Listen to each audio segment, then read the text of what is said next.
The anime begins at Sirei Academy, where we are introduced to the protagonist Alisa Mikhailovina Kujo, often called Alya, who has a Russian father. As she walks through the academy's entrance, she catches the attention of others. After advancing a bit, she stops when a boy greets her with airs of grandeur, introducing himself as Ando, a second-year student. Alya returns the greeting out of respect, and then Ando mentions that his sister has often spoken about her and he wanted to meet her because of that, suggesting they have lunch together. But as soon as he finishes asking, Alya replies with a no. This surprises Ando, who remarks that she is a cold woman, but then proposes exchanging phone numbers. Alya apologizes, saying she must decline as she has no interest in him whatsoever. This leaves poor Ando in shock, and she takes the opportunity to walk away without saying much more, but not before telling him that the necklace he's wearing goes against the rules. After that, the students start talking about what just happened. They note that she rejected Ando, the most popular guy in the school, as if it was nothing, so they believe she has very high standards. Soon after, Alya arrives at her classroom, 1B, and upon reaching her seat, she greets the other protagonist, her classmate Masachika Kuze. He doesn't respond as he's asleep at his desk, and she kicks his chair to wake him up suddenly, asking if he stayed up late watching anime. Seeing that he did, she tells him he never learns, as he doesn't sleep well to watch anime, and then sleeps in class, not understanding the point of it. Kuz explains that the anime finished airing at 1 o'clock, and he spent 2 hours talking about it with a friend. She thinks he's crazy for doing something like that, to which he explains that if professing his love for a work regardless of time or place is the definition of madness, he will admit to being mad. At that moment, Kuzi starts yawning when he hears something she said, making him blush a little. But when he asks what it was, she only replies that it was nothing, as she just said he is pathetic, clearly doing it to tease him. Then he realizes he forgot his chemistry book, so he moves his desk next to hers to use her book. As the class progresses, Kuz keeps yawning, prompting Alya to poke him with her pencil to make him let out a muffled scream. Because of this, the teacher thinks Kuz wants to answer a question, and having no idea, she shows him the wrong answer to embarrass him. Alya doesn't even bother to hide her intentions, smiling as she sees that teasing him is having an effect. This time she repeats what she said before, but it turns out she is speaking in Russian. Knowing this language, Kuz understands that what she said was, "How adorable you are." Immediately, Kuz gets upset about it, and without stopping her games, Alya now says, "Look at you, you're as red as a baby," leaving Kuzi silent and noticeably blushing. Here we learn a bit about his past, where as a child, he often played with a Russian girl who lived near his grandfather's house. He thinks that's when he learned the language, being able to understand spoken Russian quite well, but he never thought it would lead to such an absurd situation. For this Russian beauty only flirts with him in Russian, and he understands her, and if he admitted that he understands, she would faint from embarrassment, so he prefers not to tell her the truth. As the class ends, Alya sees Kuzi take out his phone, reminding him that except for emergencies or using them as references, cell phones are prohibited on school grounds, to which he responds that he can use it because it's an emergency, as the free pull ends in 10 minutes. This doesn't make her very happy, wanting to know how he can do that near a student council member, referring to her. Seeing that he doesn't listen, she confiscates it suddenly, noticing that in that game, he has won a character named Tsukuyomi. Alya knows it's a reference to the moon goddess in Japanese mythology, but doesn't understand why her hair is gray and not black. Kuz thinks it's a nod to the moon, but the point is that she's very cute. She doesn't seem very happy, but despite that, she returns his phone. And while Kuzi is happy because he got Tsukuyomi, Alya speaks in Russian again, saying, "I also have gray hair, you piece of traitor." Clearly, he gets nervous at what he just heard, but pretends to be clueless, and asks what she said. Alya responds that she called him a game addict, making him turn to her to point out that it was disrespectful. She can't call him an addict when he doesn't spend money, and that's an affront to the whales, the real addicts. After that, Kuz goes to the cafeteria with his friends, and a few minutes later, the girls who are members of the student council arrive. There's Yuki Swu, as well as Alya and her older sister, Maria Mikhailovna Kuju, who they call Masha. Kuzi's friends, Takeshi and Hikaru, comment that those sisters are very beautiful, and Takeshi seems more interested than usual. Though Hikaru thinks Masha has a boyfriend, as she keeps rejecting those who confess to her and tells them she has a boyfriend. Kuz adds that even if she didn't have a boyfriend, Takeshi has no chance. Takeshi complains about that, then talks about the other options, Yuki and Alya.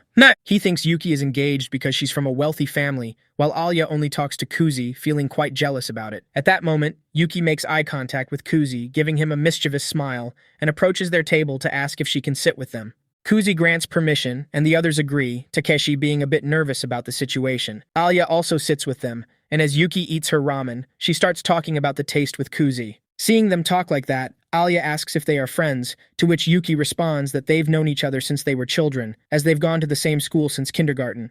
After that, Kuzi asks the two if they are friends, to which Yuki responds that you could say they're in the process, and at the very least, she would like to be friends with Elisa. This leaves Alya a bit embarrassed, who mentions that she doesn't think she'll have much fun being her friend, although she is somewhat convinced by Yuki's kindness. Suddenly, Takeshi gets up to leave along with Hikaru, as they have already finished eating. But before leaving, Takeshi whispers to Kuze that this is too cheerful for him. Now Kuzi is left with Yuki beside him and Alya in front, and at that moment Yuki moves her chair closer to his, asking if he has considered her offer to join the council. He replies that he has already told her 1,000 times that he is not interested. But Yuki thinks he would fit in well with her and Elisa, besides having experience as vice president. Seeing that Alya doesn't know about this, she tells her that when they were in middle school, she was the president, and Kuz was the vice president.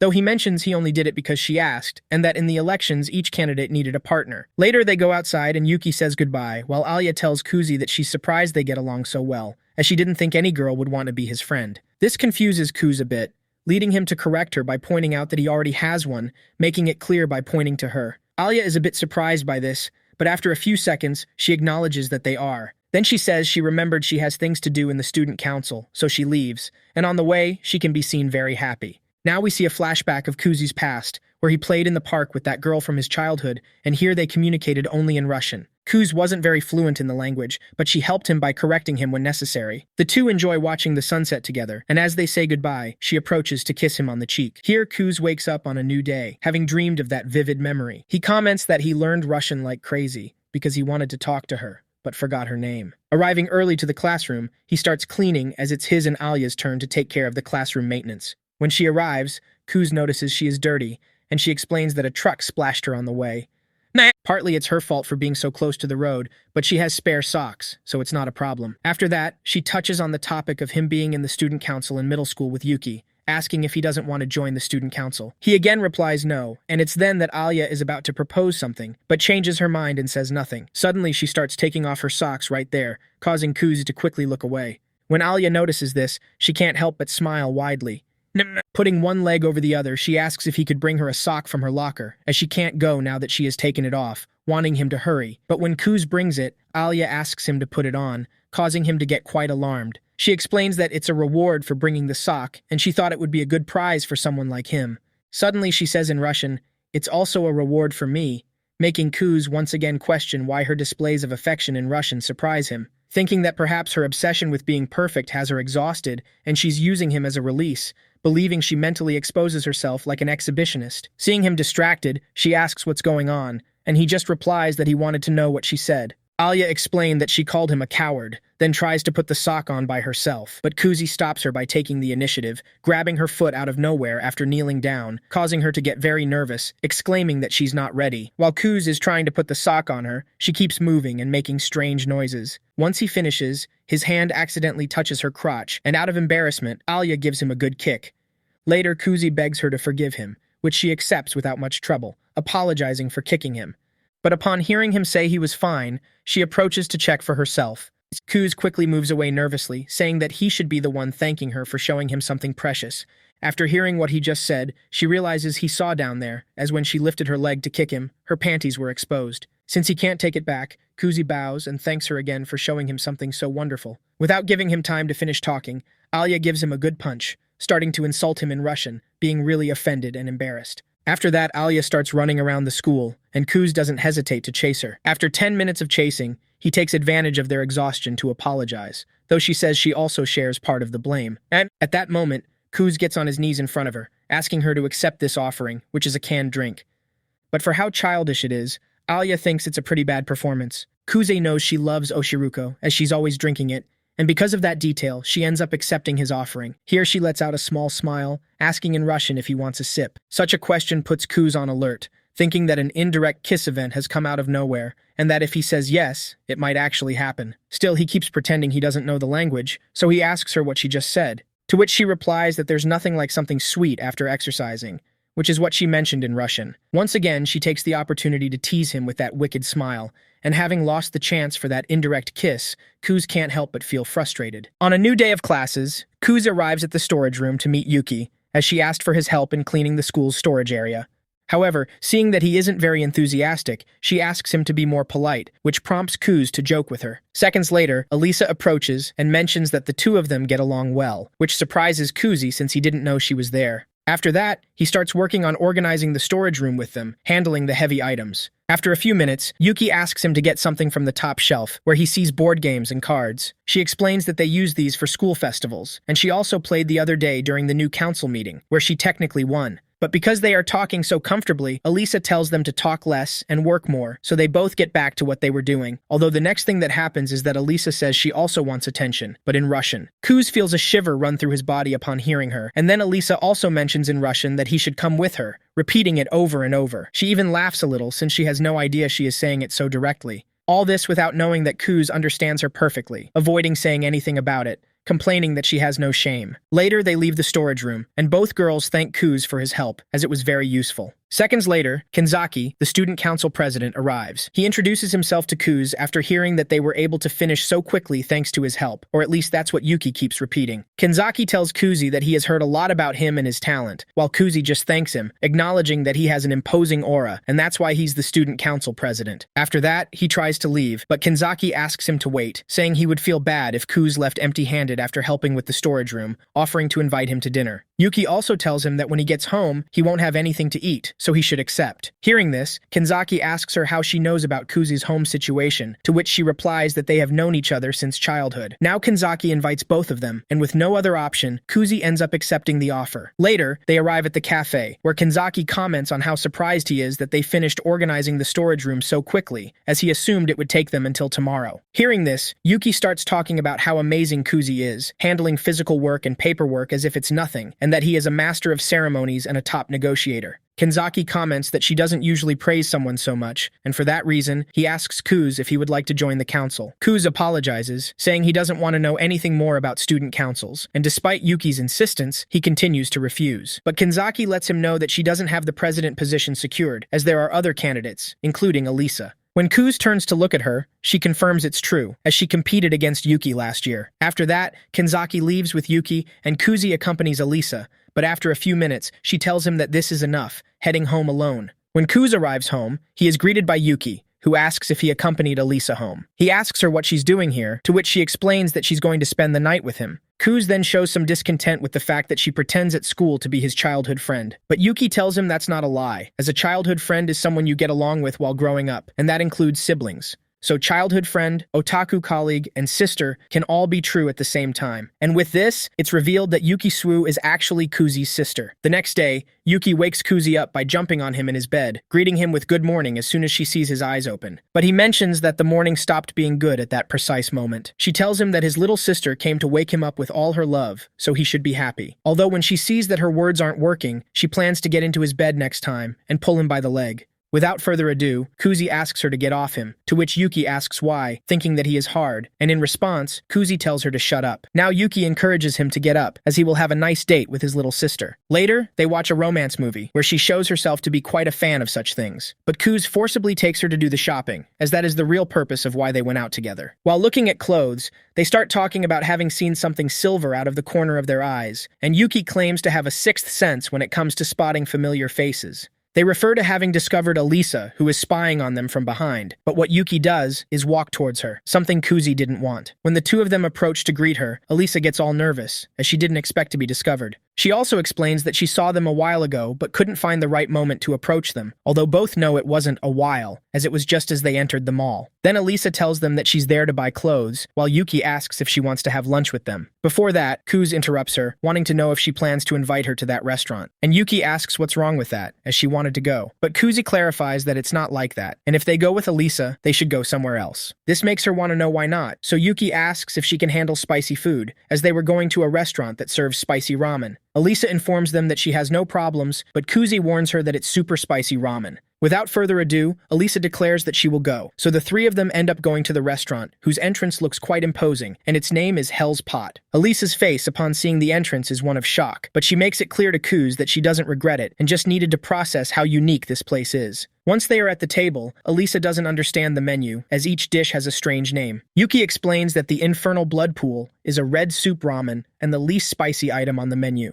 On the other hand, the pincushion is so spicy, it feels like thousands of needles are stabbing your tongue, and the infinite hell is so spicy that it numbs your entire mouth.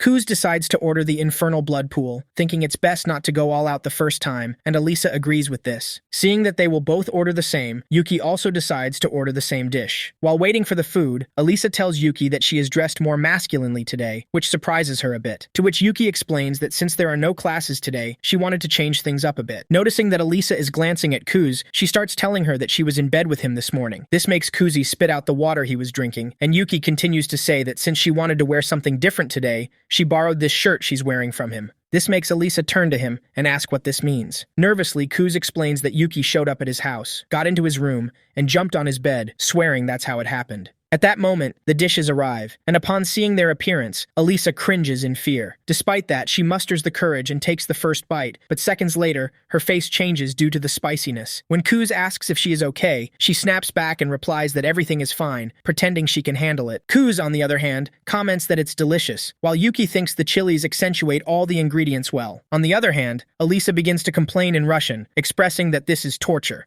Seeing her like this, he clarifies that she doesn't have to force herself, but she insists that what she said was that it was delicious. Continuing with the meal, Alisa keeps complaining in Russian, even mentioning her mother as a cry for help. Before Kuz can say anything, Yuki asks her how she finds the food. Alisa responds that it's very good, and Yuki mentions that she's glad to know she also likes spicy food. She also tells her that in this restaurant, you can use the devil's tier to make it spicier, wondering if she wants to try it. Kuzi sees Yuki's expression and realizes she is doing it on purpose, and due to the pressure, Alisa agrees to try it, thinking that one drop won't kill her. Once she adds the liquid to her ramen, she takes another bite, and as expected, lets out a loud groan, unable to bear it. Later, Kuz accompanies Alisa in the park, explaining that Yuki had to leave because she said she had to buy something. He shows concern that she doesn't look well, and noticing there's an ice cream shop, he goes to buy her an ice cream. This greatly lifts Alisa's spirits, as it's really delicious. It's here that Kuzi asks her why she wants to preside over the council, and she bluntly responds that she wants to do it because she wants to. Moreover, she doesn't need anyone else, and will look for someone to help with the vice presidency, as she needs another person to fill that role beside her. It's then that she mentions she wishes it were him, though she says it in Russian, which doesn't make Kuz happy as it reminds him of some unpleasant moments related to that position. Changing the subject, Alisa asks if he has any plans afterward, to which he responds that he doesn't. And as for Yuki, they will see each other later. Hearing this, Alisa then asks for his help, as she wanted to buy clothes. Kuz asks if she is sure about that, as having a guy help a girl choose her clothes is quite intimate. But seeing Alisa's reaction, he remembers that she doesn't have friends to go shopping with, so she doesn't understand how this works. Because of that, he changes his mind and agrees to help her. When they are at a store, Alisa wonders why he started being nice to her, thinking that maybe he doesn't believe she is capable of becoming president. With that in mind, she gets furious as she doesn't want to be underestimated, deciding to drive him crazy with her fashion show to show who's boss. When she's about to change, she believes he might hear her changing, so she asks him to step further away before doing so. Once she puts on the clothes to try, she thinks they look very good on her. But before opening the curtains, she considers the possibility that he might not react upon seeing her, deciding to punch his face if he does that. Seconds later, she opens them and asks his opinion, to which Kuz responds that it looks very good on her and that the outfit enhances her elegance and femininity, making her look prettier than usual. Alisa just hears this and closes the curtains, crouching down to show how flushed she is, wondering what that was, as he filled her with compliments. At the same time, Kuz collapses on the floor in embarrassment, wanting to know how she does this all the time. When Alisa recovers, she comments that she didn't think he could compliment a girl, showing interest in what he is used to. This reminds him of Yuki, and that today, her outfit was quite masculine. For that reason, she tries on that style of clothing, and when she comes out to ask for his opinion, he tells her that she now looks cool, more attractive than cute, and thinks it suits her well. Alisa tries hard to hide that his compliments don't affect her much, moving on to show him more outfits, where each one receives nice words from him. She loves this, never getting tired of receiving compliments from Kuzi. In one outfit, she thinks it's a bit daring, but surely he will like it. As soon as she comes out, she leans forward to ask him what he thinks, showing her sexiest side, only to realize that Yuki is next to him. She says it's very daring, and Kuz agrees with her. With a dull face, Alisa closes the curtain, and in privacy, wishes the ground would swallow her up, though in Russian. Yuki asks Kuzi what she said, and he replies that it seems she wants to disappear. Later, they are on the train, where Alisa remains in the clouds. A few minutes later, they say goodbye when they reach the station, and when she's alone, she wonders what she was thinking with such a short skirt. Though that's when she ponders why the two of them got off at the same station, and that puts several ideas in her head. Now we see Elisa arriving home, where she is greeted with a hug by her sister Masha. Masha notices that Elisa is feeling down, so she asks if something happened. Although Elisa says no, Masha knows it's a lie because her sister can't fool her. Due to Masha's insistence, Elisa explains again that nothing happened, and that she just ran into Kuzi and her childhood friend, nothing more. With this, Masha already knows that the problem is about him, as Elisa gets upset whenever he is involved. Elisa doesn't deny this, so her sister takes the opportunity to ask if she likes Kuzi. Elisa responds that she doesn't know what Masha is thinking, but they don't have any kind of relationship, and they are just friends. However, Masha asks how they became friends, as Elisa supposedly hated lazy people who didn't care about anything, and Elisa agrees, though there are reasons behind it. From here, we go back 6 years in the past, where Elisa is in Vladivostok, a city in Russia. Back then, the teacher at her school instructed them to form groups and prepare a report on local shops, with the best report receiving a prize. In Elisa's group, they divided the task to investigate different shops, and she showed a keen interest in winning with this report. After working hard visiting the shops and writing the report, she asks her group members about their progress. One of them apologizes, saying he hasn't started yet, but reassures her that there's still a week left. This angers Elisa, but they continue talking about how easy the task will be, as a clothing store sells clothes and a bakery sells bread. At that moment, they read her report and see that she has written too much, suggesting that she should take it easier. What follows is an argument, and the group splitting up.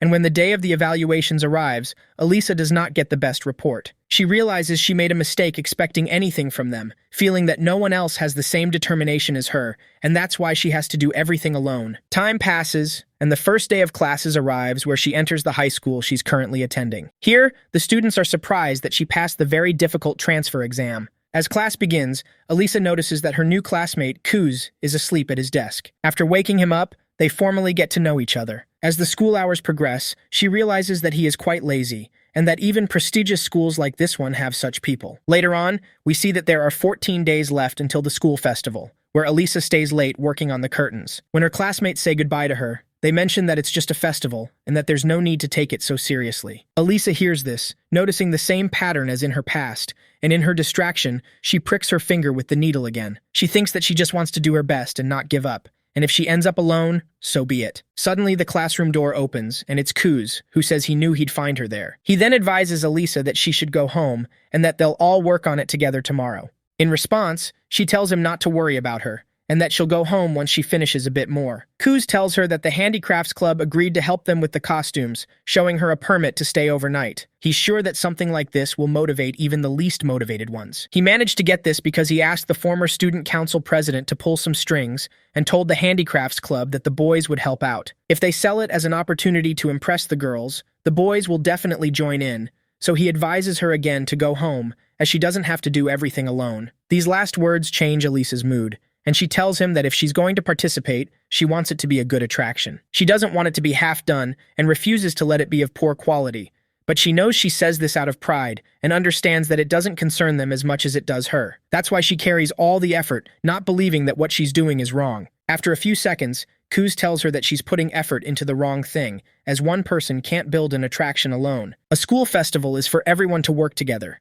and if she wants to create the best attraction, the best thing is to focus on how to motivate others. Though seeing her reaction, he mentions that he knew she'd get upset if he said that. The next thing he does is apologize, knowing that she works very hard, and thanks her. Elisa refrains from commenting, taking her things to say goodbye and leave. As she walks down the hallway, she wonders what's wrong with him, repeating this several times. As the days go by, Elisa gradually sees that the whole class is putting a lot of effort into organizing the festival, integrating a bit more with her classmates. And when the festival finally arrives, they succeed in the haunted house attraction they created. Later, they win the prize for the best attraction, something that leaves Elisa perplexed. Then it's time for the dance after the festival, where the boys spend the evening in the schoolyard. At that moment, Elisa meets Kuz, who comments that this academy is sometimes very old-fashioned, as he doesn't understand why they end with a traditional dance. Elisa asks for permission to sit next to him, which he allows, though he asks if she won't go to the dance, as everyone surely wants to dance with her. So he assumes she doesn't know how to dance, but she tells him he's being rude, and that as a child, she did ballet, so this simple dance wouldn't be a problem for her. And she rejected everyone by saying she didn't know because she actually didn't want to dance, but it wasn't hard for her to get rid of them as she's used to it. Kuz mentioned that he expected no less from the Ice Queen, and seeing that she didn't understand what he meant, he told her that the others had given her that nickname. Alisa said it wasn't funny, asking him to stop joking, and he apologized for that. Then Alisa explained that the problem was with the princess thing, as it sounded like she was a spoiled rich girl. It's true that she was born with more beauty and talent than most, but she's never been satisfied with just that, and it bothers her that people only see that and not her efforts. After hearing her out, Kuzi let her know that he wouldn't call her that anymore. Alisa thanked him, admitting he was right, and she wasn't. As if she had tried to do everything alone, she would never have experienced the festival in this way. She felt bad for taking it out on him before, and even though Kuz downplayed it, it still bothered her, wanting to apologize and repay him however she could. So she asked if he wanted anything, warning him that he couldn't refuse. After thinking for a few seconds, Kuz asked if there wasn't a Russian tradition where people gave each other special nicknames. In response, she told him that in her family they called her Alya,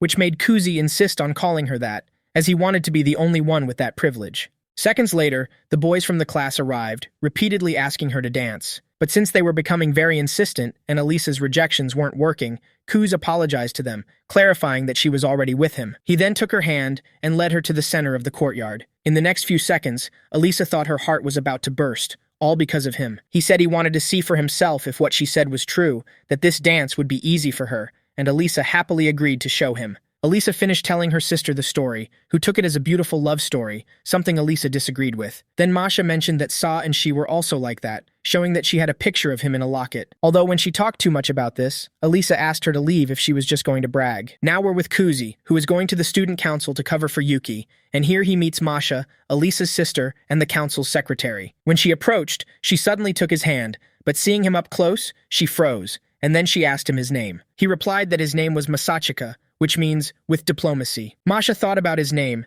and after a few long seconds, she apologized, explaining that she was very happy to meet a friend of Alisa's. After that, she asked if they could leave, although she did so in Russian, so Kuzi, pretending not to know the language, asked what she said. Masha took a moment to respond, turning to clarify the meaning of her words. Now the two of them went to a store, as Kuz had to accompany her to help with some shopping. While choosing an air freshener for the office, Masha was suddenly distracted by a stuffed animal, which was similar to Alisa's. It was here that she came up with an idea, to buy stuffed animals that resembled the council members. Kuz commented that although the girls might like them, the president would feel very uncomfortable. Despite that, Masha chose a lion with glasses for the president, and Kuz couldn't help but admit that it resembled him a lot. Even so, he asked her not to buy the stuffed animals, so Masha complained a bit about it, limiting herself to buying the kitty for herself since it was so cute. Kuz agreed, but told her it was better to charge it separately, as Alisa would get mad at her since she was the treasurer. Later on, the two walked down the street, and here Kuzi thought that Masha was too weird, wanting to know if she was always like this,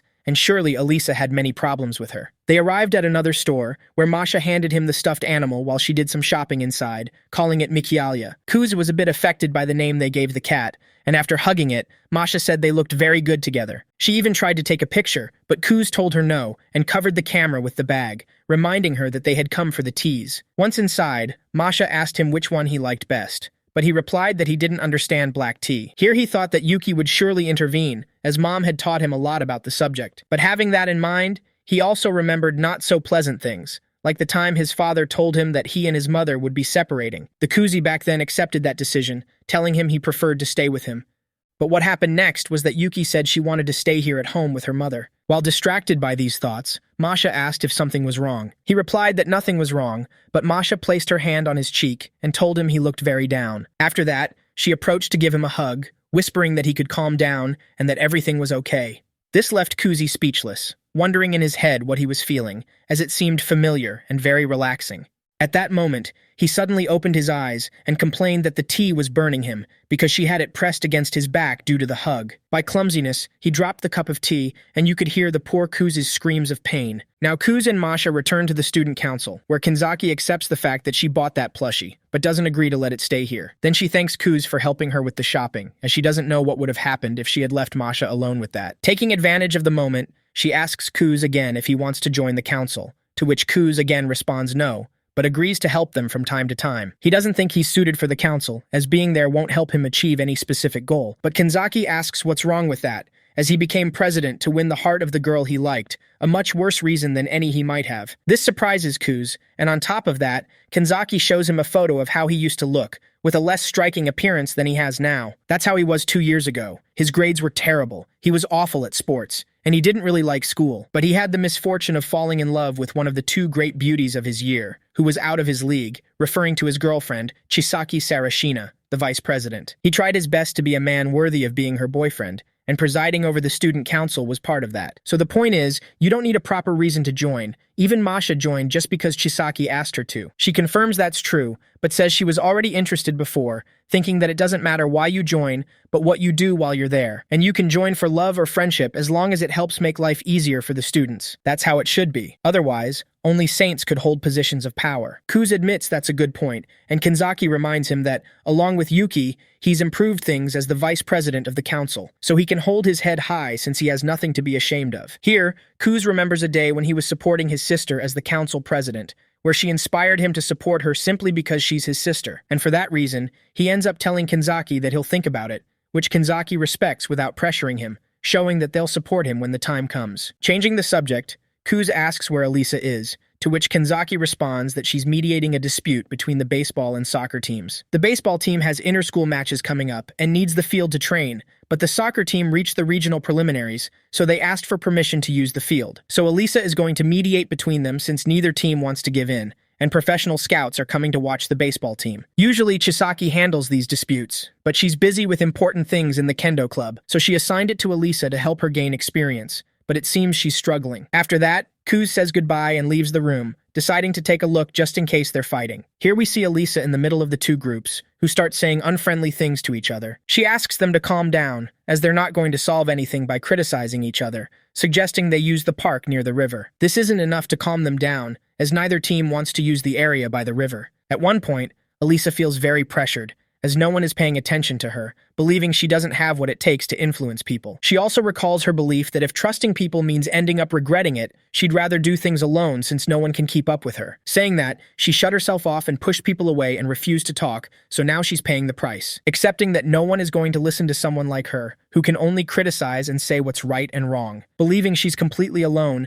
and this reality makes her shed a few tears, being aware that she chose this for herself. But even so, she finds it hard to accept, even going so far as to ask for help, asking for someone to please help her, though she says these words in Russian. A few seconds later, the door opens, and Kuzi enters to greet her, saying he was sent by the council, introducing himself as Masachika Kuze from the council's general affairs. From here, we're shown what happened shortly before, as he could hear the heated argument from both teams as he approached the site. He quickly realizes that this won't end well for Elisa, as both sides are very agitated, so they should leave and discuss it another time. He feels sorry for her, but this is a good experience, opting to leave her in charge of this. Before doing so, he manages to hear Elisa's cries for help in Russian, complaining that that's why she's alone because she says these things in a language no one understands. Despite that, he accepts her plea for help, which is why he ended up entering the storage room to resolve this issue. The boys recognize him as the high school vice president, while Kuzi mentions that the president has already briefed him, where the issue is who gets the field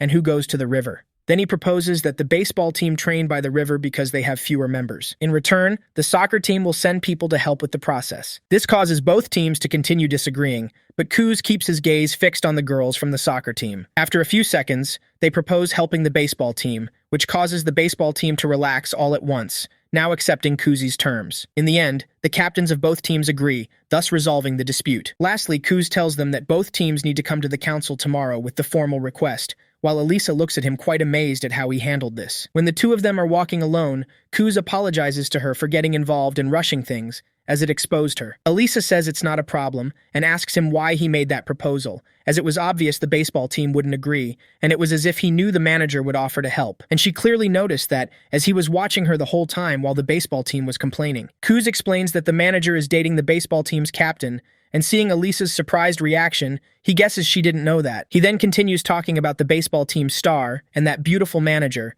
saying that when it became known they were together, everyone was talking about them. The captain didn't say a word the whole time.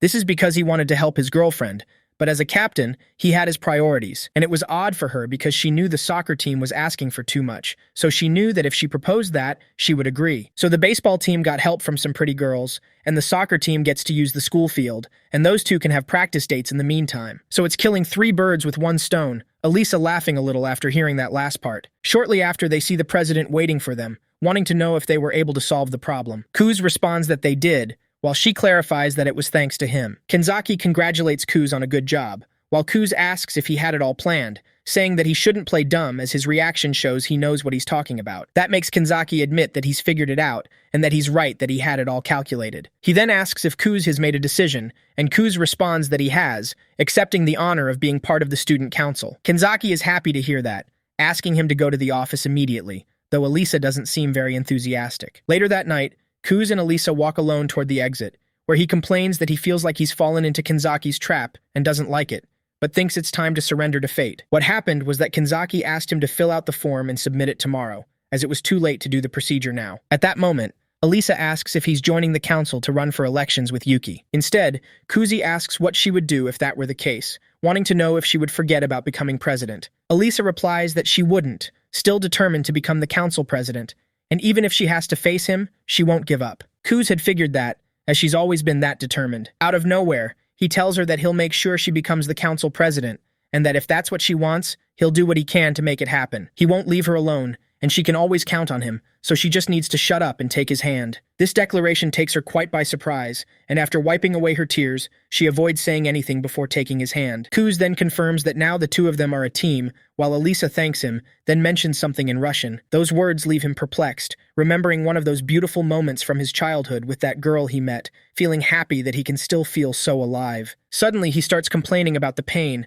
as Elisa is squeezing his hand too hard. She asks if he was thinking about another girl, as she noticed he was smiling quite a bit. Kuz asks how she knew, realizing just after that he's in trouble. This is because he thought about a girl from the past, which is the second worst thing a rom-com protagonist can do during a confession, while the number one is asking her to repeat what she said. Changing the subject, Elisa asks if he just told her she could count on him, and immediately after, he started thinking about Yuki. Kuzi clarifies that he wasn't thinking about her, but this causes Elisa to get angry again, telling him to shut up and take this if he wants to be forgiven, giving him a good slap. After calming down, she helps him up, and he is happy that they can finally go home. On the way, he confesses that it's the first time a girl has slapped him, and now he has more experience as a man, while she continues to tease him as usual. Shortly after, Elisa asks how his cheek is, and Kuz replies that it's fine, just itching a bit. After hearing that, she leans in to give him a kiss on the cheek, but seeing him in shock, she asks why he's acting like that, as it wasn't a big deal. Kuz, on the other hand, remains stunned, not knowing what that sensation he felt is. He asks if it shouldn't be cheek to cheek, to which she responds that that's true. As she says goodbye and leaves, he continues to wonder what that was, pleading with her to say what she did in Russian so he can understand. This is because it wasn't a friendly cheek-to-cheek kiss,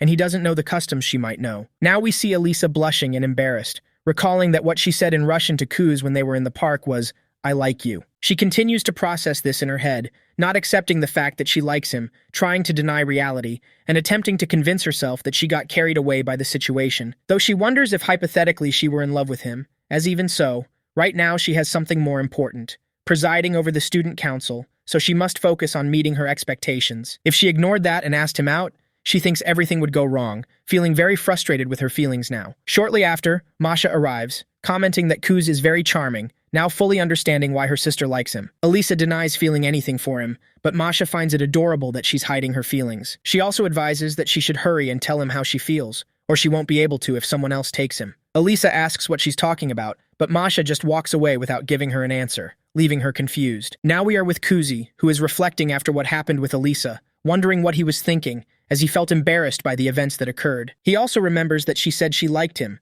which could mean she was genuinely flirting in Russian and not just playing to see if he understood or not. He believes that today's events came from the heart, but he quickly tells himself that this cannot be true. So he tries to convince himself that she was just carried away by the situation just like he was, and that right now she must have regained her senses and is probably crying nonstop. That's when he recalls a family argument where his mother was complaining to his father about not coming home lately because of work. Feeling uncomfortable with that, he thinks love is a fickle and unreliable emotion, and he's a fool for worrying about it, not considering himself important enough to support Elisa, being aware that he ran away from home and burdened Yuki with the family name. When he arrives at his apartment, he is surprised to see her shoes, as she had said she had things to do. Then he thinks that if today was orchestrated to get him to join the student council, it's clear that Yuki is involved. Suddenly, he opens the bathroom door and finds his sister practically naked, except for a towel. Yuki's first reaction is to scream in embarrassment, calling him a pervert in an exaggerated manner. Kuz, on the other hand, remains calm and accuses her of having planned this all along, and she doesn't hesitate to admit the truth. But before he leaves, Yuki approaches to stop him and asks if he's not curious about why she did this. She also mentions that a few minutes ago she realized something significant.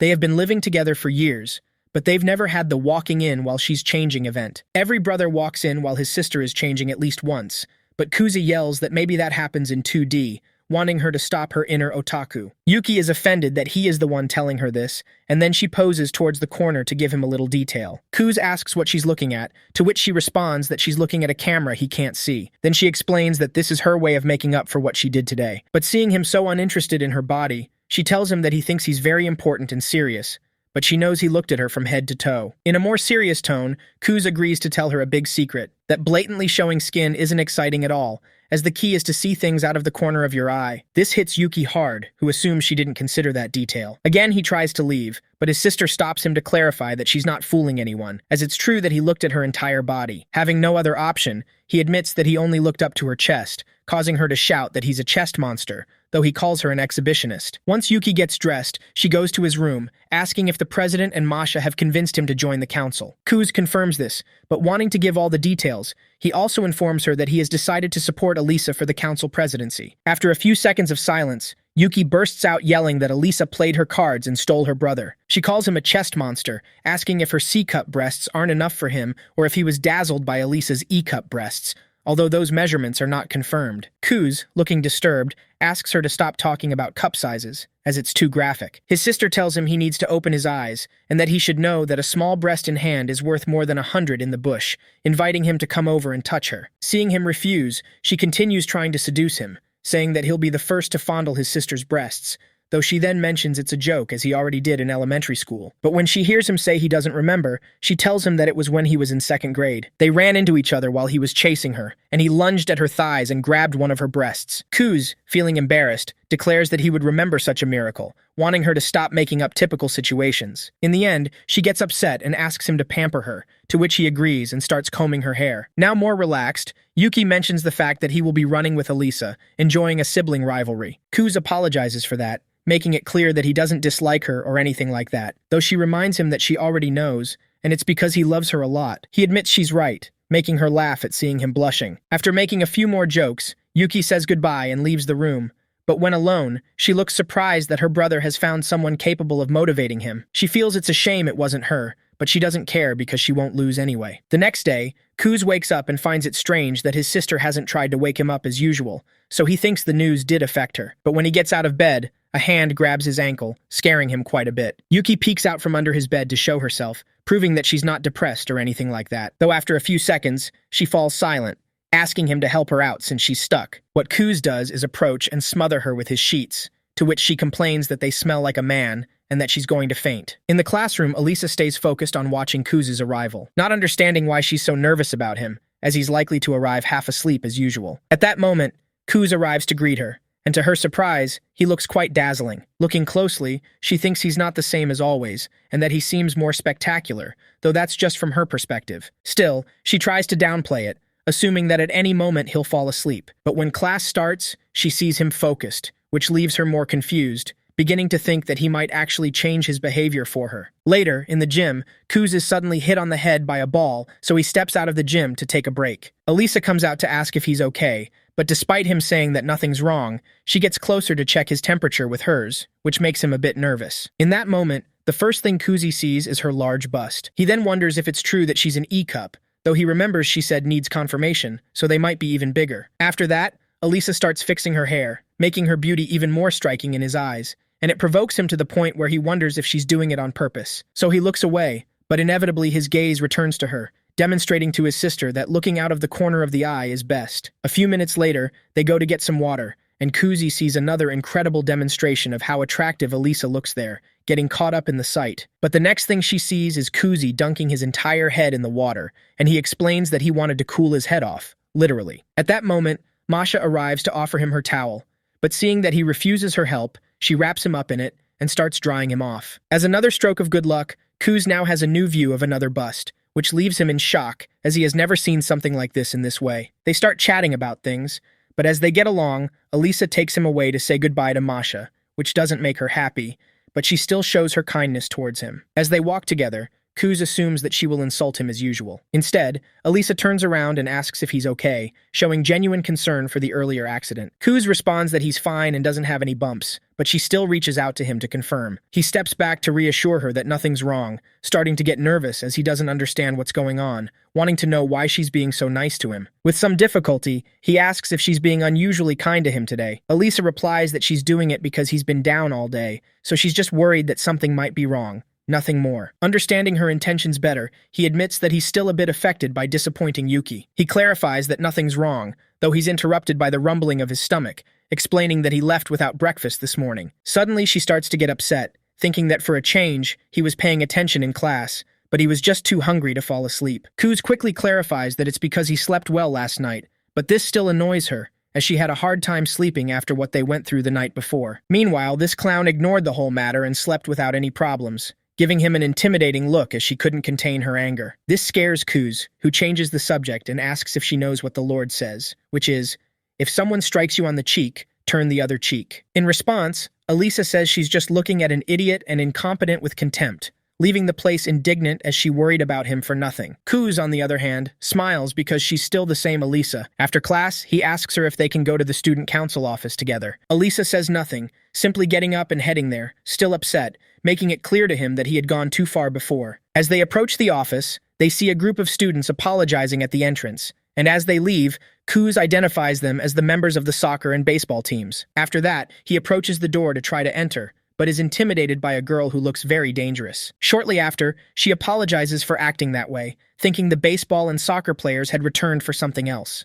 This girl being Chisaki Sarashina, the vice president and Kanzaki's partner. It turns out she wanted to resolve the disputes of both teams, being used to doing so with a firm hand, or rather, with her bamboo sword. Kuz had already heard about her reputation, but now he confirms how fearsome she can be. Kanzaki asks her to calm down, as Chisaki didn't use violence, only threatened to become violent to make them behave. This makes her complain about putting it that way, while Kuz lets out some rather forced laughs. Despite that, he finds them very adorable, though that image is erased from his mind when she goes from giving him pats to good hard slaps on his shoulder. Shortly after, Masha arrives, and at that moment, Chisaki apologizes to Kanzaki for being too harsh. He reminds her that he goes to the gym and is in perfect condition, so she can hit him as much as she wants, and suddenly, a romantic moment between them ensues. Kuz wonders what was cute about that, and Alisa pulls him by the elbow to whisper not to say that. This makes him smile defiantly, so he tells her that the guys call Chisaki boss, wondering if they wear a sash, because if so, the guys could call her Sash Boss. His joke is enough to make Alisa start laughing, and Masha praises the good relationship they have. That's when Yuki finally arrives, so Kanzaki decides to start the council meeting, having all the members gathered, asking Kuzi to introduce himself first. He stands up and announces himself as Masachika Kuzi, who will handle the council's general affairs. And next year, Alisa and he will run for the elections, hoping to get along well with everyone. Kuzi becomes an official member of the student council, and Kanzaki asks him to work with Masha from now on. He assumes that he will adapt right away thanks to his previous experience, but he wants him to work with the others as he learns how everything works, since they're low on staff. Yuki interrupts the conversation to let him know that she will go to the art club to discuss the exhibition, and since they'll be discussing the budget, she'd like the treasurer Alisa to come with her. The girl accepts with no issues, so they both walk out of the classroom. However, Alisa thinks that she should bring the topic first, since Kuzi has decided to support her. She asks Yuki if she has a minute to talk, and they walk into an empty classroom to do so. There, Alisa tells her that she has decided to run for student council president with Kuze, though Yuki already knew this, since he informed her about it last night. Alisa then explains that she's not planning to apologize, because she didn't do anything wrong, but she still wanted to tell her in person. Yuki accepts that easily, understanding that Kuzi made that choice on his own, so she has no complaints about that. She doesn't want to vent her frustration to her, even though it is a shame that he didn't choose her. In that moment, Alisa wants to ask her something, but she hesitates and decides to keep it to herself. Knowing very well what she wanted to ask, Yuki bluntly tells her that she indeed loves Kuzi more than anyone in the world. Alisa is shocked to hear that sudden confession, and Yuki clarifies that she's serious, and she loves Kuzi even more than her parents. That's when she decides to ask her about her feelings for him, but Alisa gets nervous and just says that Kuzi is a really important friend to her. Yuki insists even more, and she directly asks her if she likes him, if she's in love with him. After all, she has made it clear that she loves him, so she should be honest as well. Being cornered, Alisa answers that even if she doesn't know if she likes him or not, she will never let her have Kuzi. After hearing this, Yuki smirks and backs away, saying that hearing her say that is enough for her. She exits the classroom to go to the art club as planned, but just before that, Yuki asks her if she can call her Alya, saying that she can call her Yuki in return. Alisa accepts without giving it much thought, and once she's alone, she feels like she just blurted out something outrageous. Going back to Kuzi, he realizes how incredibly efficient Masha is while she works, though he can't say the same about Chisaki, since she's so clumsy. Kenzaki cleverly tricks her into going to the library to help with the change of a collection of books, and he apologizes to Kuze for what he just witnessed. He clarifies that Chisaki is always like that, and even if it may not seem like it, she's the best at coordinating between committees and clubs. Kuzi understands that, knowing that everyone has weaknesses and strengths in everything. Masha suggests taking a break, and as she prepares some tea, she tells him about her family, saying that they used to drink tea all year when they lived in Russia. He knows that her mother is Japanese, and he accepts to drink tea with jam as they usually do in her country. Masha asks him if he knows a lot about Russia, and Kuze tells her that he doesn't know a lot, but he used to watch a lot of movies with his grandpa. Though, deep down, he knows that that was just the start, since he actually studied hard just so he could talk to that girl from his childhood. After having some of Masha's exquisite tea, Kuze can't help remembering that his mother also loved to drink good tea. Just after that, Yuki enters the classroom with a smile, all the opposite to Alisa, who enters right after her with a glare. She immediately goes to sit right next to Kuz, who's a little taken aback by her closeness. Alisa explains that in Russia, it's bad luck for a young woman to sit in the corner. Just then, Kuzi notices that there's some tension between Alisa and Yuki, and they apparently had some kind of conflict. Trying to make the mood lighter, Kuzi asks Masha about what Alisa said, and the girl answers that it's true. But to be exact, it is said that sitting in the corner could delay a woman's prospects for marriage. Masha approaches her sister, asking her if she has met someone she wants to marry. Alisa denies this, clarifying that it's just a whim, though in Russian, she says that it's too early for marriage. Kuzi agrees with that, since she's only 15 years old, but the way she puts it bothers him. After the meeting ends, Kenzaki informs that the sophomores have something to discuss with the teacher, so the freshmen can go home. Kuzi walks Alisa home, knowing that his sister probably said something she shouldn't. As they walk, Kuze asks her if they can stop by for a while, since they should discuss various issues about her presidency. She accepts without much energy, complaining in Russian about it not being a date, something she was looking forward for. Once they're settled, he's a little shocked about the huge amount of sugar she ordered, but he avoids making any comment about it. She explains that she's just tired, so she needs sugar to keep her brain running. Kuzi accepts her reasons, changing the topic so he can finally ask her if anything happened between her and Yuki. Alisa harshly denies it, so Kuzi curses internally at whatever his sister did to her. Alisa suddenly asks him if he's dating Yuki, and he immediately tells her he's not. He takes the chance to clear things up, saying that Yuki is not as ladylike as she looks, and she's definitely just teasing her, having fun with her reactions. Leaving that aside, he moves on to the election talk, saying that they stand zero chance of beating Yuki as things stand. There's no beating around the bush, since that's how big a frontrunner Yuki is. Normally, there would be 3 aspiring candidates in the student council at this time. In fact, at the start of middle school, their council had 6 pairs, including him and Yuki, meaning 12 aspirants in total. That said, half of them dropped out at the student congress right before the election. Seeing that Alisa doesn't understand, he explains that the student congress is something of a debate contest held between students. For example,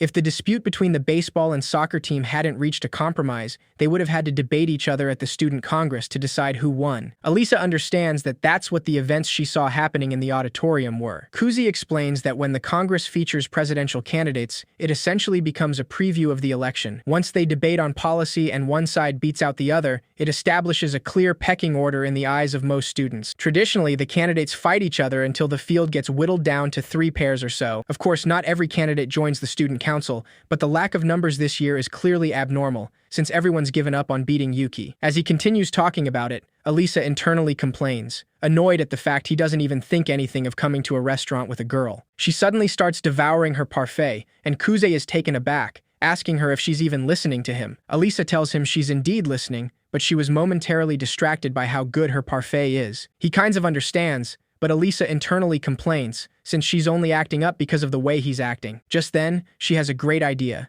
since if he's not going to get in the mood, she's going to get him in the mood herself. Alisa suddenly asks him if he wants a bite, and Kuzi politely declines, but she tempts him, bringing the spoon to his mouth. He says he can ask for another spoon, but Alisa tells him he can't call the staff over just for that. Plus, it would add to their washing load as well. She insists, saying that it's perfectly commonplace in Russia, though her flustered expression gives away her lie. Kuze sees right through her, but he has no other choice than to comply, accepting the bite of parfait. He internally freaks out at the indirect kiss, but they manage to keep their cool as they're in public. Once they calm down, Alisa asks him how they'll beat Yuki, and Kuzi clarifies that facing her head-on is not going to help. They need to run a campaign that appeals to students from a different angle. He uses Kenzaki as an example, telling her that one of the candidates in last year's election was a former middle school president, and yet it was Kenzaki who came out on top. He wasn't on the council in middle school, but he still won, thanks to an elaborate strategy. The newspaper club profiled him because they were amused by him running. They probably wanted to make fun of him at the start, but as the coverage went on, his appearance changed, and his grades went up. People were watching a success story unfold in real time. They started rooting for him, and that wave of support carried him all the way to victory. After hearing that story, Alisa understands that they need a backstory to rally support, to show all the students how hard she's working and everything. Kuzi isn't surprised by how quick she is to catch on, but he internally wonders what she'll do with the spoon he just used. She's thinking the same thing, but Kuzi decides to do something about it, and he orders some food for himself, taking the chance to ask for an extra spoon. Alisa tells him that he didn't really have to do that, amused at how flustered he just got over something so small. She teases him, saying that he's a bigger baby than she thought, even though she figured he would be used to female company. Meanwhile, Kuzi admits that he's shocked by how casual she was about it, and he asks her if Russia is rife with indirect kisses or something. Alisa pouts, saying in Russian that he's the only one she would do that with, and Kuze internally thanks her, still not used to hearing things like that while having to pretend he didn't understand. Going back to the main topic, Alisa asks him how to build support like Kenzaki did. Kuzi says that she would have to show everyone just how hard she's willing to work. Their first chance is the first term's closing ceremony, which is essentially the first policy speech made to the whole student body. She asks what she should say, and Kuzi tells her that she can say whatever she likes, since the audience is more likely to be receptive if she speaks her mind. He tells her that it's best if she doesn't fake anything. After all, she's a perfectly captivating human being as she is. Alisa is surprised by the sudden compliment, but she pretends it didn't affect her, even though she's blushing. She starts speaking Russian again, asking him to elaborate on that, and demanding even more compliments. Kuzi has to pretend he didn't get what she says, so he instead focuses on the food, commenting he thought they'd play it safer since they're a casual dinner, but it's actually really good. Alisa seems curious about it, so he offers him a bite without thinking, realizing just then that she can't handle that level of spiciness. She internally knows she can't handle it, but if she backs out, he'll realize she's not a fan of spicy food. She pushes herself to do it, saying that she'll just take a bite, but to her luck, the spoon catches a whole chili. Kuze hesitates, and in his head his sister is motivating him to let her have it, since seeing Alisa teary-eyed is such a turn-on. On the other side, a little Masha appears as an angel,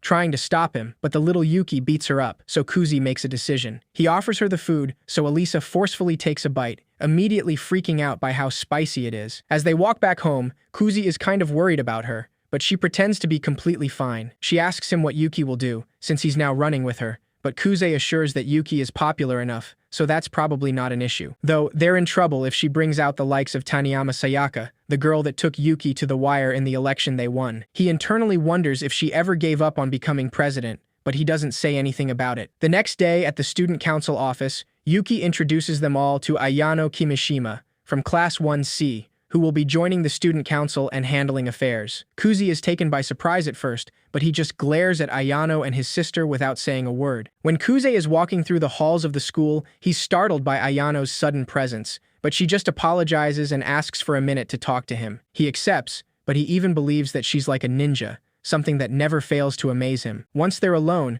Ayano mentions that she heard he's planning to run with Alisa in the presidential election. Once he confirms this, Ayano says that her master has expressed his displeasure with this turn of events, referring to Kuzi's father. He was incredulous that he would stand in Yuki's way after abandoning the Su name. Kuzi is not happy to hear that at all, saying that his father told him that if he left, they wouldn't be more than strangers, and he wouldn't be allowed to call himself Yuki's brother, but now all of a sudden, he wants to act like their family. He asks her if his father sent her to confirm whether it was true or not, but Ayano denies this, clarifying that she's asking of her own accord. After all, as Yuki's aide, it's her job to assess any and all threats to her. She truly believed that he would never do anything to cause Yuki grief, but now she wonders if her trust in him was misplaced. Kuze clarifies that he didn't decide to run in order to oppose Yuki, but it was just an unfortunate consequence. However, Ayano mentions that whatever his thought process, the fact remains that he is now on a collision course. She asks him if running with Elisa is so important to him that he would even betray and hurt Yuki to do it. Kuze affirms that it is that important to him, since he promised Elisa that he would do everything in his power to make her president. Ayano then asks him if it's because he harbors special feelings for her,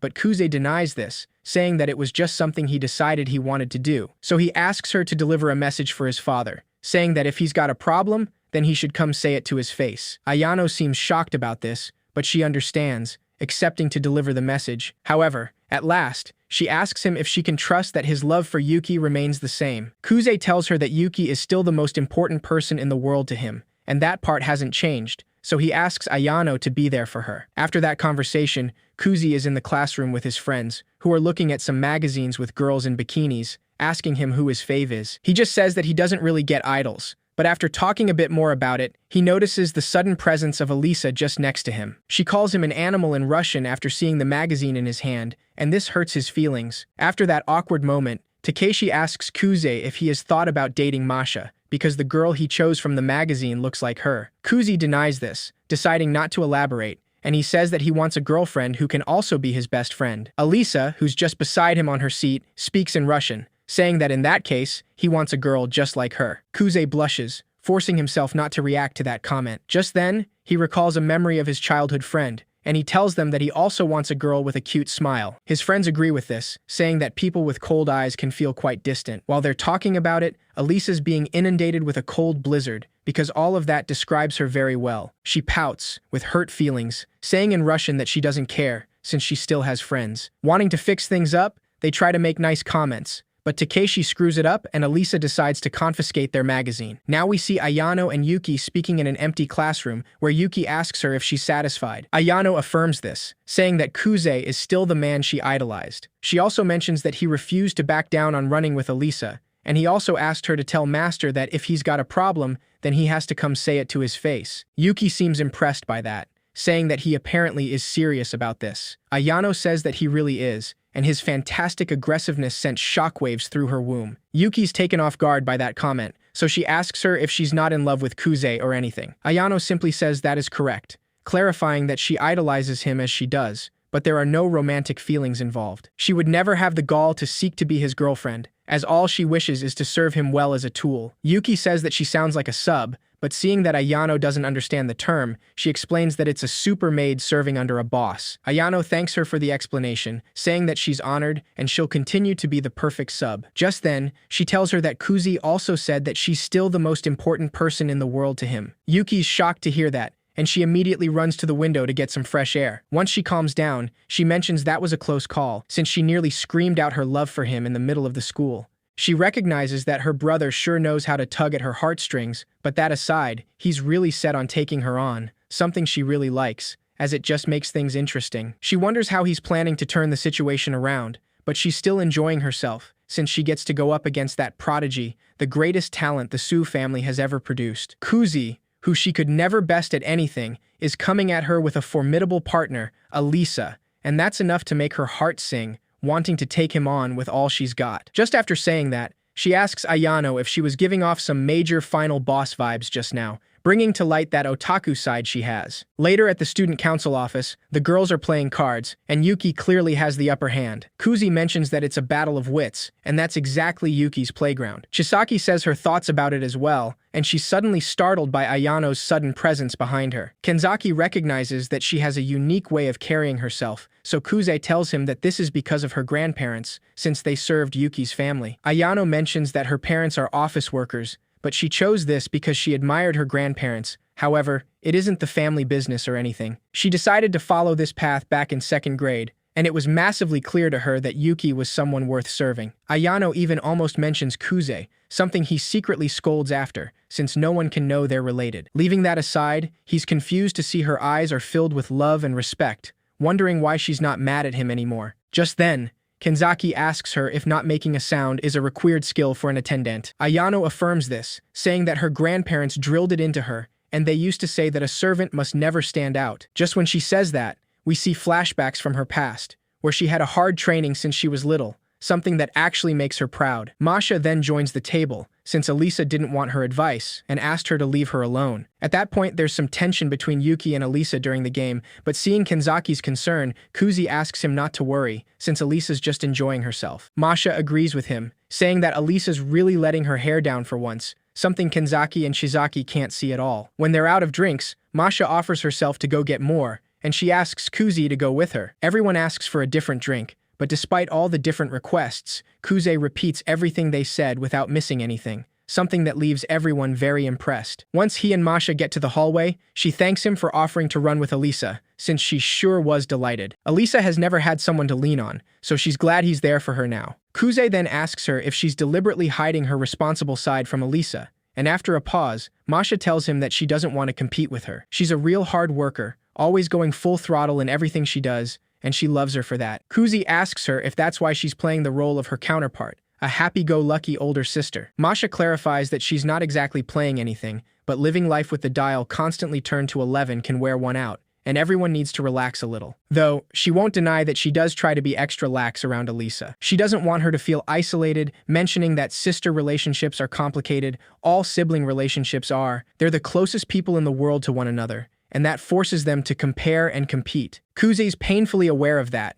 since he only gets away with not feeling inferior to Yuki, because she has no qualms in showing her love and admiration for him. He wonders if Yuki's putting on a crazy otaku persona on purpose to act like a stupid little sister, but he knows that's definitely just who she is deep down. He then tells Masha that she really is a caring older sister, something she recognizes with pride, though she asks him to keep that secret from Elisa. She also mentions that he's hiding a responsible side himself, taking him off guard. However, Kuze clarifies that, unlike her, he doesn't have a good reason for it, and he's just looking out for himself. He just plays the slacker so he can take it easy and not have people depending on him, so she shouldn't pay it any mind. Just after hearing that, Masha gently pats his head, saying that he's doing a good job hanging in there, and it'll all be okay. Kuzi gets a bit flustered, wondering why it is so easy for her to break through his shell. Later that day, we see a girl approaches Elisa in the hall, introducing herself as Taniyama Sayaka, from Class F. Elisa then remembers she's the one who was Yuki's election opponent back in middle school. With no beating around the bush, Sayaka asks her if it's true that she's going to run with Kuze in the presidential election. When Elisa confirms this, Sayaka doesn't look happy about it, and she says that it's a pretty classless move, asking her if she's not ashamed of herself. After all, she stole the running mate Yuki had set her eyes on, so it must have been only to spite her. Elisa is taken aback by her accusation, clearly offended that the girl thinks that she did something underhanded to get Kuzi to back her. Sayaka says that she doesn't know how she did it, and she doesn't care, but she picked that massive slacker to be her running mate, and she can only assume that she did it to spite Yuki. Just then, Kuzi approaches them to see what's happening, and Elisa tells him that Sayaka is accusing her of pulling some shady crap to steal him from Yuki. Wanting to fix the misunderstanding, Kuze tells Sayaka that he made the decision to run with Elisa himself. Sayaka finds that hard to believe, saying that he's been going through the motions for so long and asking what gave him the motivation to team up with that transfer student. He admits she's not exactly wrong, but either way, Yuki has accepted his decision. Whatever she thinks happened, she's wrong, so if she said something untoward to Elisa, she should apologize. Just then, Sayaka realizes that he's the one in the wrong here. So, in front of everyone, she challenges him to a student congress. Everyone around them is shocked to hear that, but Sayaka clarifies that she's serious, since someone like him has no place in the presidential election, nor on the student council in general. When Elisa tries to interfere, Sayaka asks her to stay out of it, saying that she's just a puppet with good grades and nothing else. In order to defend herself, Elisa reminds her that they're running as a team in the presidential election. So, if she, as a candidate herself, wants to take down Kuze, she'll have to go through her. Sayaka just says that she was trying to spare her the embarrassment, but she accepts either way, saying that she'll take them both down in one fell swoop. After all, people like them don't deserve to run for president. Now, Kuze and Elisa speak with Kenzaki about what happened. He mentions the topic for the student congress debate is introducing teacher screenings for student council entry. Kuze says that she laser targeted at him, since he doesn't have much of a rep among the teachers. Kenzaki asks him if he's really going to do this, as there's nothing in it for him. However, Elisa assures there's something. If they can beat her, their candidacy gains legitimacy. Also, she insulted both Kuze and herself, so she needs her to take back what she said and apologize. Kuze mentions that it's also a chance to introduce themselves and their candidacy ahead of the closing ceremony. Kenzaki finally accepts their decision, saying that he'll announce it by the end of the day. Yuki asks him to allow her to draft the announcement, and Kenzaki accepts, so she wishes good luck to Kuze and Alisa. Later that day, they both are planning their strategy, and Kuze mentions Sayaka's most likely lines of argument, since he knows her more. When Alisa shows him what her countermeasure will be, Kuze tells her that's fine, but advises that it could stand to be more concise. Alisa then asks if he and Sayaka are on bad terms, and he just says that he'd like to think not. He feels like there was a mutual respect when they worked together, and he doesn't know why she's doing all of this. Maybe she thinks he's entering the election to make a mess of things for fun. He used to be Yuki's partner, but he quit working with her, the odds-on favorite, to pair with someone else, so he doesn't blame her for doubting his motives. Just then, Alisa worries, realizing that it's all because he teamed up with him, and that means she brought this on. Despite this, Alisa assures Kuze that she'll make sure they win tomorrow. The next day, they both meet Sayaka's debate partner, Nonoa Miyamai, who greets them lightly with a smile, and Kuze asks her if she thinks she's there for a picnic or something. Nonoa just says that she'll have nothing to do during the actual debate, and she'll basically just be chilling. Once she leaves, Kuze mentions that she's Sayaka's childhood friend, apparently. Despite being polar opposites, they're best friends. Nonoa is one of the most popular people in school. She's got connections that rival the cream of the crop, and that's a powerful asset in any election. He assures Alisa it's not something she needs to worry about today, though, since she has to stay focused on Sayaka. As the debate is about to begin, Alisa is on stage and notices the overwhelming number of people in front of her. There she wonders if she can handle this, and if they are going to ignore her like last time. She tries to encourage herself to do it anyway, since she is also doing it for Kuze, who agreed to be her running mate. On the other hand, the students are already speaking about her, wondering if she can even manage a speech, confident that Sayaka is going to win. Alisa starts getting overwhelmed, until Kuze suddenly appears, asking her if it's true that she's an E-cup. She's speechless for a moment, until she finally reacts and calls him a pervert, asking if this is really the time for that. He says there's no better time than now, since she can't hit him right now in front of everyone. Despite Alisa looking at him like he's human garbage, Kuze asks her if that helped her ease her nerves. He also lets her know that her true opponent is the idealized, perfect version of herself. She doesn't need to be perfect, but to do whatever she thinks it's cool. Kuze assures he'll work things out if it comes down to it. His words ease Alisa's thoughts, and Kenzaki finally announces the start of the student congress. He mentions the proposers of the motion are Sayaka Taniyama and Nonoa Miyamai, while Alisa Kujo and Kuze Masachika will be the opposition. The topic is introducing teacher screenings for student council entry. As Sayaka steps up to the podium, she tells everyone that as things stand, student council officers are chosen by the president and vice president. But the reality of it is, they accept any and all entrants. A survey of former student council members confirmed that this has indeed been the case over the past 3 terms. Kuze wasn't expecting her to be collecting data for it, but he assumes it's all Nonoa's doing. Sayaka continues her speech, saying that she believes that their student council must be comprised of a chosen few, and she's sure they would all agree. The moment someone becomes a student council officer, even a low-performing student stands above them in the school's societal hierarchy. Kuze internally curses at how good she is. Individual students usually don't care, but she made them care by shifting things to their point of view. Sayaka ends her speech by saying that she proposes introducing teacher approvals as a prerequisite. That will allow only those recommended by teachers, the truly talented individuals, to make up their student council. After all, they need to bring about a more exclusive student council,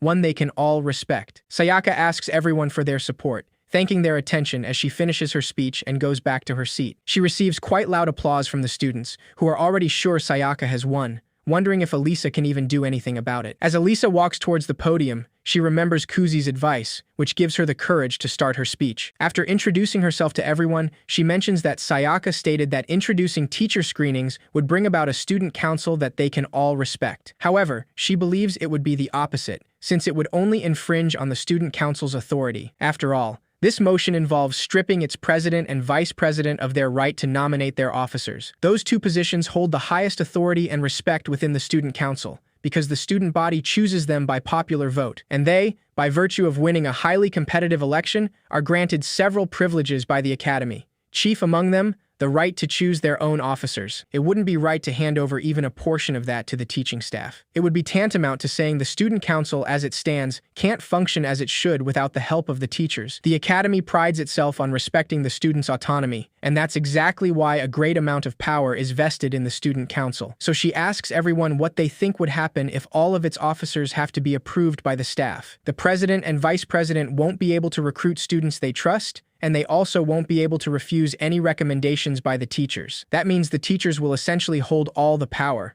but the student council exists to represent the student body. As she speaks, Kuze notices she's staying composed up there, which is good. Both Sayaka and Alisa's arguments are valid, so the students are currently split. Kuze looks Sayaka straight in the eyes, mentally telling her that he didn't put Alisa up to this, and these are all Alisa's words, not his. After finishing her speech, a decent number of students also applaud Alisa. From here, Kanzaki starts the debate, where Sayaka is the first to speak. She says that, as she mentioned earlier, the student council has accepted every single volunteer recently, and that hasn't caused any issues. She believes it's vital to introduce teacher screenings to prevent downturn in performance. However, Alisa says that it should be up to the president and vice president to make that call. They have the option to accept their shortcomings and ask the teachers for help, but it's not something the rest of them get to decide. Seeing Sayaka cornered, Kuze internally tells her that she mistook who she was up against. Alisa's been her opponent all along, but she was only focusing on him, and that was her first mistake. Sayaka then asks what would happen if the president and vice president abuse their power. Before Alisa can say anything, she hears some students speaking, calling her an outsider despite everything, so she wouldn't know anything about the academy. Kuze realizes that was all Nonoa's doing, a dirty move on their part, to make Alisa insecure. Sayaka pushes Alisa to respond, but she's now unsure of her words after that distraction. She starts getting overwhelmed again until Kuze pats her back, saying that she did a good job, so he'll handle the rest. After standing on the podium, Kuze mentions Alisa's vocal cords couldn't handle all that talking, since she usually never talks to people. He says that he'd like to finish this off quick so his partner can rest, so he asks everyone if they even need to debate this. Seeing everyone's confusion, Kuze says that they all already made up their mind when they elected President Kanzaki. Everyone knows that he was a slacker who barely made an impression in class, the kind of dweeb who'd never get the teacher's approval in this hypothetical. But Kanzaki put in the work, he upped his grades, worked on himself, and went from loser to worthy presidential candidate, and everyone voted for him because they wanted to cheer him on. He was only able to become student council president because their system allows for anyone with the drive to become a student council officer. So, to wrap things up, he asks once again if they even need to debate this. After a pause, Kanzaki mentions he's still processing the sudden bullying by his junior, but he moves on to closing statements. He asks Sayaka if that's all, but she unexpectedly runs away, and Alisa quickly follows her. Without any choice, Nonoa decides to speak for both of them, saying that they accept defeat. A little taken aback, Kanzaki takes that as them withdrawing the motion, so that concludes the student congress session. After this, we see Sayaka's thoughts, and the memories she has of Kuze and Yuki. When she saw these two together, she thought she'd come upon the perfect duo. The two of them had each other's backs and absolute trust in each other, and she realized that they had a bond stronger than any other, so she never stood any chance of beating them. It helped her accept her defeat, though she was left feeling a tiny bit envious. That's why when she saw Kuze and Alisa together, she felt betrayed. As she runs away, Alisa manages to catch up to her, surprised to see her crying. Sayaka asks why it had to be her, saying that Kuze and Yuki were special, and she made her peace losing to them. She gave up on her goals because it was them. Alisa tells her to let it all out if she has anything else to say, but Sayaka answers she has no right to say anything. She admits feeling like a fool, since she put them on a pedestal and put all her faith in them, just to feel betrayed and take it out on her. Just then, Nonoa catches up to them, apologizing to Alisa and saying that she'll take it from there. Before leaving, Alisa clarifies that even if she doesn't know why Kuze chose her, she wants to ensure he made the right choice, so she will give it her all. And that way, maybe one day she'll say it was the right choice too. After she leaves, Nonoa mentions what a good girl Alisa is, and Sayaka agrees, saying that's why Kuze chose her. Nonoa then advises her to apologize to Kuze and Alisa once she calms down, promising to go with her. Meanwhile, Yuki is in the stage booth as she was observing the entire student congress. She mentions her brother is a softie, since he could have put an end to this farce anytime he wanted, but he didn't. That means they won't be much of a challenge if that's all they've got, and their lack of killer instinct will prove to be their downfall. However, Ayano mentions that, in her opinion, Kuze and Alisa put in a fine performance. Hearing that makes Yuki complain, saying that she doesn't get it, as they have to ooze confidence with shadows shrouding their eyes or something. condescendingly judging their opponents. That is how she gives off boss vibes, so she advises Ayano to get her act together. Ayano then asks her if giving off boss vibes is not a trait of characters who ultimately lose, but Yuki can't even say a word in response. After that, we see Elisa tell Kuzi about what she heard from Sayaka. She says she will give it her all, and she'll prove that he made the right choice to run with her, and she'll prove it to Sayaka too. Elisa then asks him why he chose to run with her instead of Yuki, and Kuzi says that he ran with Yuki because he couldn't bring himself to turn her down. Part of him wanted to support her in her pursuits, but his guilt was probably the biggest factor. Compared to the people around him, all working toward their hopes and dreams, all he had driving him was guilt, and it was pathetic, so he kept putting himself down, again and again. People called him the VP pulling the strings in the shadows, but the truth is, he just didn't want to be in the spotlight. However, things are different this time around, and he decided to run for vice president because he wanted to. Because he wanted to be her running mate. Hearing this takes Elisa by surprise, so Kuzi gets all nervous, trying to explain it in another way. Elisa laughs and teases him, so Kuzi asks her why she's running with him. She just tells him that it's obvious, giving her answer in Russian, so he takes a few seconds just to act clueless as always. Elisa avoids any explanation, saying that they have to go already. As they leave, she decides to ask about that thing he said about her chest size, but he nervously answers that a girl he knows claimed that she was probably around an E-cup. Not amused at all, Elisa speaks in Russian again, saying that's correct, just barely, something that leaves Kuz with no words. And that's it for this video. If you liked it, then subscribe to support the channel, comment the word debate to prove that you stayed till the end, since not a lot of people do.